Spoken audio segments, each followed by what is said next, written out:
I am so excited to speak to our guest today. She's an RN out of the Las Vegas area. Please help me to introduce aesthetic injector Lex. Hi, Hey, Lex, I'm so excited to have you on the show today. I'm so excited to be here. It's such a privilege. Good, good. Well, let's hop right into it. Hi, my name is Jonathan McLean, and I'm the founder and CEO of McLean Aesthetics.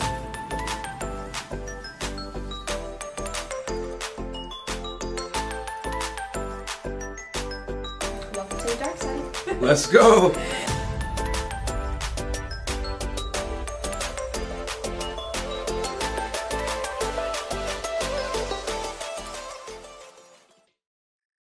So tell us, Lex, how did you get started in the aesthetic industry? Well, it's pretty funny. It was actually by accident that it happened. I was in high school. I was 16 years old. I literally just wanted to work. Little did I know that the whole change of my life would be happening as soon as my dad told me, hey, I have a job opportunity. One of my friends, he's a surgeon, he does plastics. Why don't you work for him? Because he didn't want me to work at a mall. I'm like, okay, whatever. Thought nothing of it. And then so I interviewed, I got the job. I just knew that he was an eye surgeon. I had no idea that he did plastics. And then ever since then, that's where it all went. I went from being a file clerk to his front desk, back desk, and medical assistant. Then he started taking me under his wing. Wow, super cool, super cool. So you worked your way up. Yeah, Wow, interesting. That's a different way into the industry for sure. 100%. So what is the scope of an R in the Las Vegas area? In the South Florida area, you're going to be a PA or an P to inject, but I know it varies depending on state by state. Yeah, so it really does change. I went on to AmSpa honestly because there it tells you like what we're allowed to do and what we're not allowed to do. So then over here in the state of Nevada, it used to be that you can be a medical assistant, but about I want to say 9 years ago, they put the bare minimum to be a registered nurse, whether it's BSN, ADN, it didn't matter as long as you're a registered nurse to be bare minimum. Wow, that's super interesting. So Las Vegas, you could have been a medical assistant back then and they kind of changed it. Yeah.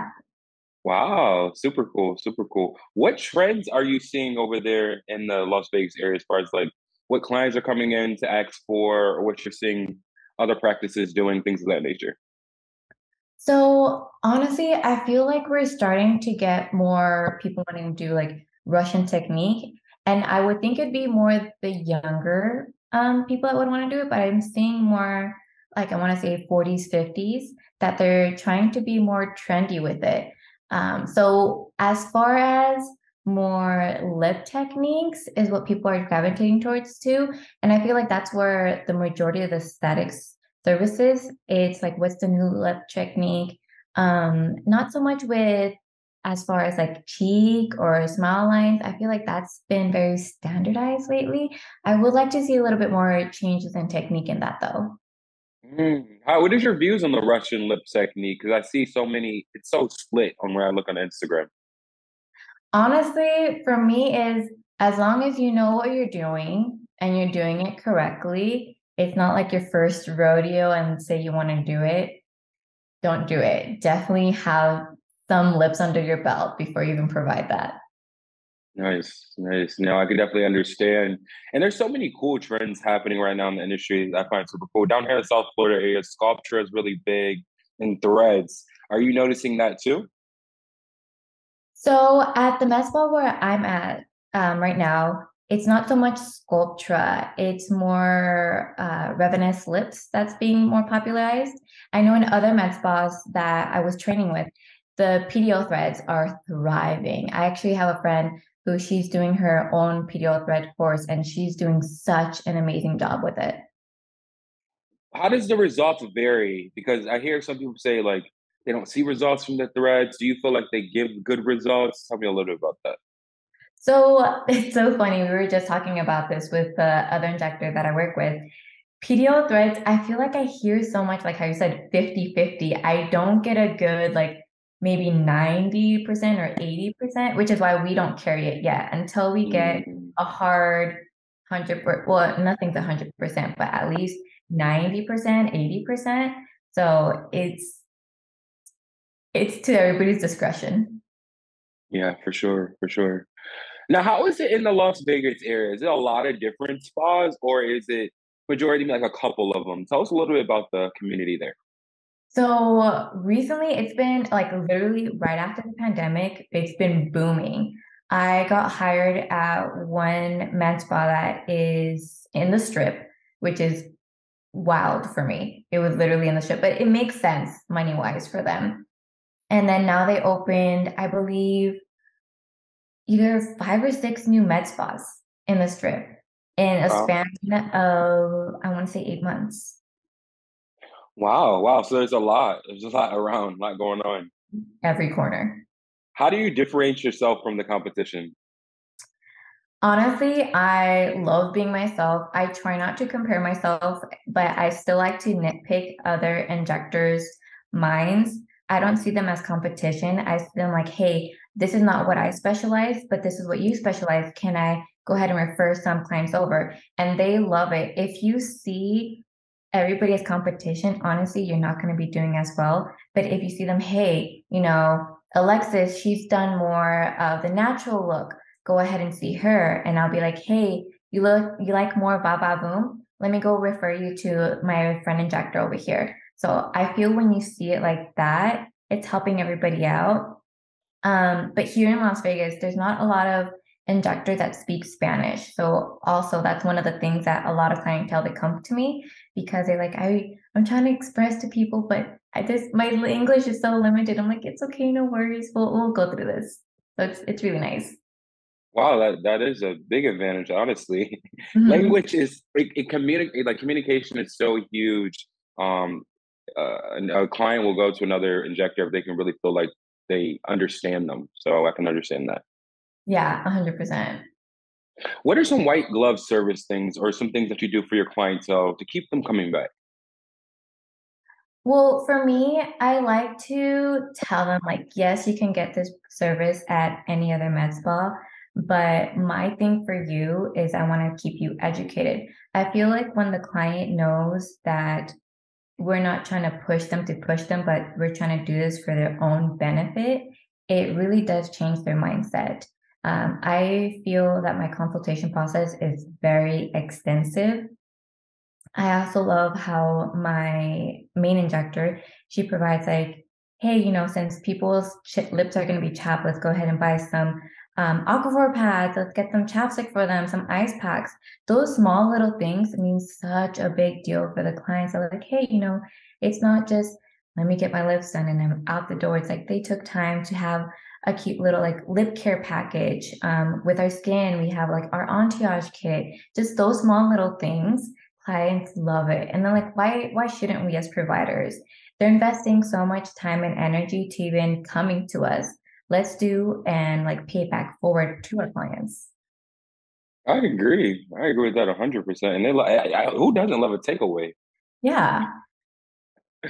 Amazing. So one of the main reasons I wanted to bring you on the show is because I look at your social media page. You give so much back to the industry, and I wanted to see how did you get started with that? What made you want? Because obviously you're a provider and you inject, but you actually took it a further step and started giving more advice. What made you wanted to do that? So it was actually just because of my own experience.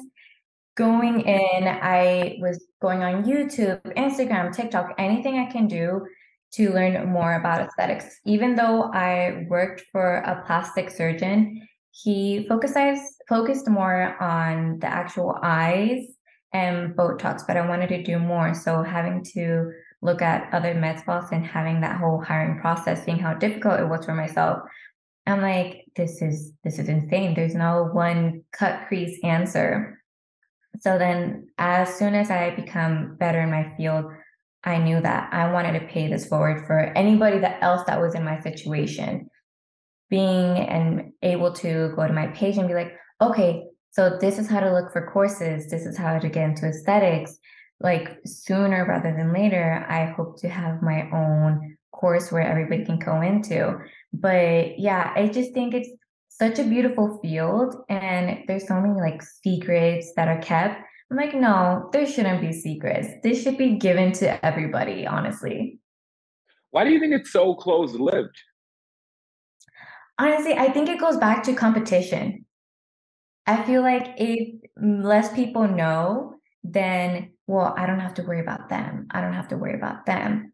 But really, there's so many clientele to go around. Honestly, there is. And especially since everybody has their own style, I see like, why not give more people the information on how to get into it? But also, the way I also see it is that you have to come into this with the passion, not for the money. If you go into this for the money, what you're going to be doing is going to be very short-lived, and the clients will feel that. I've had clients come to me and be like, I went to this person, but it just felt like they were in it for the money. And I'm like, ugh. And that's so sad to hear that, honestly.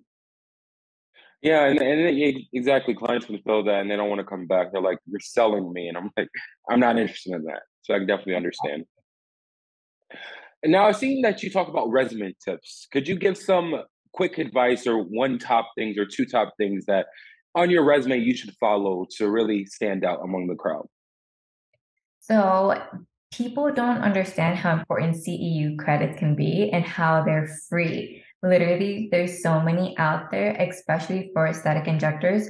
There's two that people can find. I can message in you and you can share them out to them.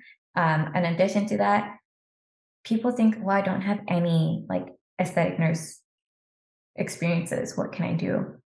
You know how to do IVs, your very people skills, all that can put into play. So just knowing how to manipulate the words in a way that can cause people to be like, hey, that's cool that they can do that. That's cool. Especially, I feel like IV hydrations are booming right now too. They'll pick you up real quick. Yeah, I can agree with that 100%. When I'm speaking to providers, number one thing I tell them is showcase what you do have instead of highlighting what you don't have. Exactly. And I agree with you also. There are so many CEU courses, and after you message me, I'm going to put them below so everybody else can check out those courses. But there's so many free courses where you can gain education prior to spending money on trainings or things of that nature. Mm-hmm. Nice, nice. Now, speaking of training, let's talk about the importance of it and how often should a provider train? So I honestly love this question.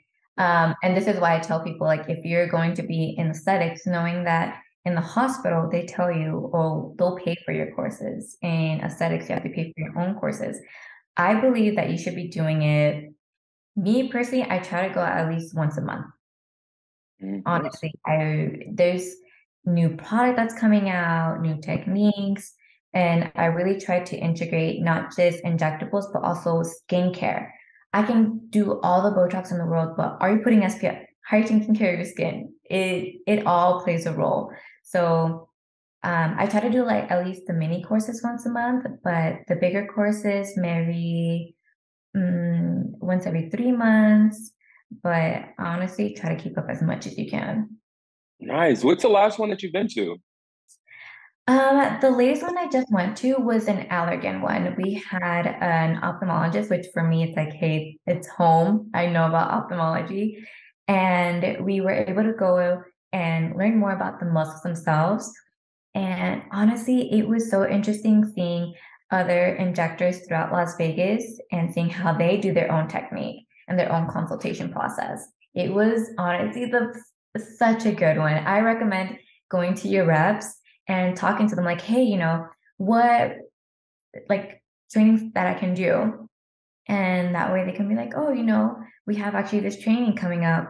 So if you're a new injector or you just gone into a course, literally be like this with your reps. Your reps will take care of you like you have no business. Nice, nice. What I get so many calls from new providers entering the industry. They're like, I've been applying for so long, and I'm giving up hope. What are some advice you could give to them to kind of get in the industry? So honestly, don't offer whichever first offer that they give you. Okay. If you just accept whatever offer, you have to literally be careful of your license. Your license is your baby. If you don't take care of it, what's the point? My number one thing is social media. Honestly, I know like not everybody loves social media, but if you are able to market yourself the way like I was, I wasn't an injector, but I was telling people what's the pre-care instructions, post-care instructions. And that's how I literally got 3 interviews in a span of 2 days because people were saying like, oh, she's doing good in social media. So I would say if you don't know, fake what you don't know. Like it's okay that you don't know injectables, but hey, start learning about the product, start learning about what that med spa is offering. If you really want to get into this, you will push yourself to your limit because you know where you're supposed to be at. How big is social media for an injector's career? I think it's bigger than we think. I honestly do. Um, I think it's more on promoting yourself. You don't need to have thousands of followers. I honestly don't think so. But as long as people are able to see and showcase your own work, that's what's important there. Because it's like not how back in the day I felt like it was harder. You had to go on the websites and see all the befores and afters, but on the website, it wasn't that person's all their befores and afters. Sometimes they'd just be stock photos. But on social media, it's like, no, I did this. I provide this. Is there one or two tips you can give to an inspiring person that is looking to build their social media to kind of grow it? Yes. I honestly believe that when you start your social media, you want to go ahead and already have at least 6 pictures up so that people don't think it's something spammy. Your bio it's very, very important, honestly. You want to make sure that it's clear, it's crisp, they know what you're providing, and it's not too fancy or whimsical. You want to make sure that what you're doing is very professional. And I think it's very important to have at least one picture of yourself so people can be like, hey, this person seems very nice. Because at the end of the day, you want to go ahead and provide your aesthetics is kind of like your look. So you want to provide that to other people. Like your brand, who you are as a person. So me, I'm a lot more fun. As my clients can go ahead and see, I love to educate. I'm very passionate, and you can kind of hear that with my voice. Even though I have 50 units in my face, you can still see in my face how obsessed I become with aesthetics and teaching others. I'm Latina, so I am. It just comes with the nature. It comes with what it is, and I love to share with other people. If anybody ever has any questions, I am always sharing it with them. My brand is um, I like to say, like just calm, but at the same time, like, yeah, I blend in with whatever my clientele wants me to be. I'm very flexible. Nice. Nice, nice. How big is it to have a global perspective of the industry? I think it's very important. We can't just be so hyper focused on one aspect of it. I think it's various aspects. For example, you can't just focus on the technique and skill. We have to think about the psychology behind it. How are we introducing this to our clients? Is it, for example, they're going through a breakup, they're going through X, Y, and Z, that's very traumatic. They're at a state where it's very vulnerable. That's not a state for us to take advantage of them. That's a state where we have to take care of them as a person that they are, because we're a provider first. And I feel we shouldn't be so pushy on sales. We should literally be taking care of our clients as how they are. Yeah, no, I completely agree. Completely agree. Like when you said education before, it's not a technique, but when people feel educated, they feel very confident in making their decision of what they want to do. Mhm. Are you seeing a lot more men in the industry coming to get new things done, or tell me a little bit about that? Yeah. Oh my goodness. I see a lot of men coming out more to the aesthetics.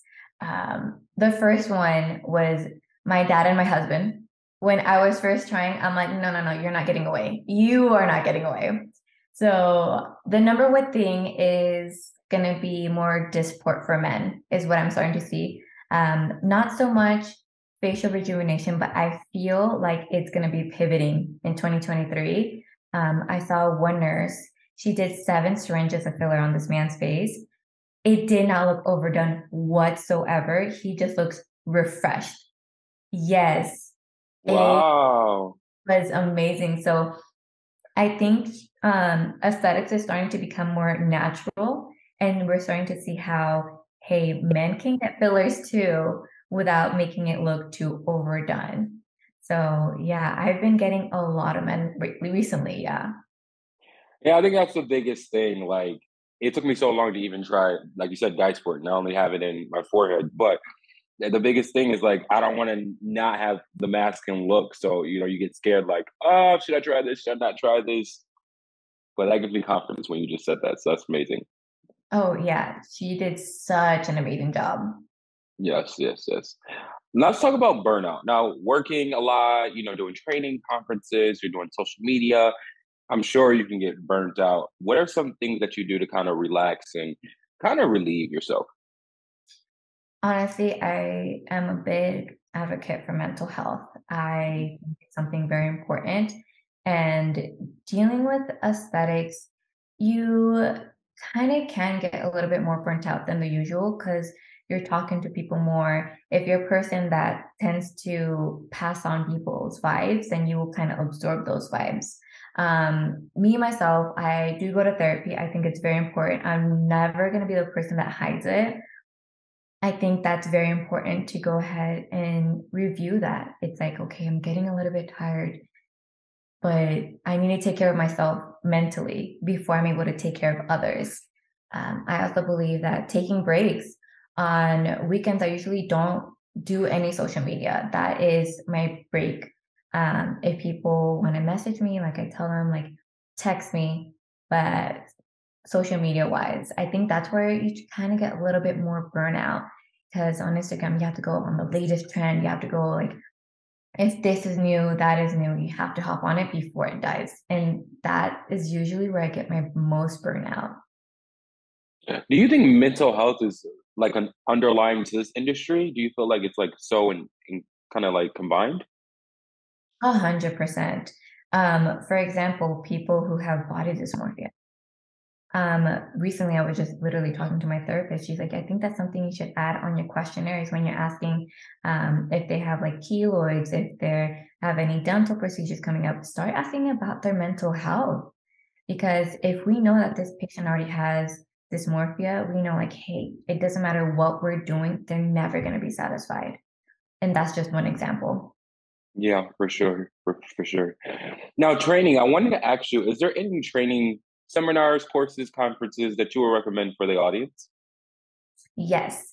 So any palette courses, that's virtual courses that you can go ahead and do. And it's so funny that you mentioned that. I'm literally just posting a video today on how to see what courses you can find in your area. So yeah, that's so funny.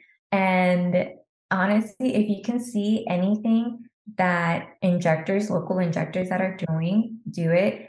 Message your reps. Reps always know what courses are going to be on. AMSPA has one here in Vegas where I'm at coming up in February. So if anybody's here in February, literally, let's meet up. I'm so excited about that. Yeah, I go every year, so I'll have to meet you this year for Oh sure. yeah, that'll be so exciting. Yeah, for sure, for sure. Is there anybody on social media that you would recommend for the audience to follow that can give continuous education or Oh, okay.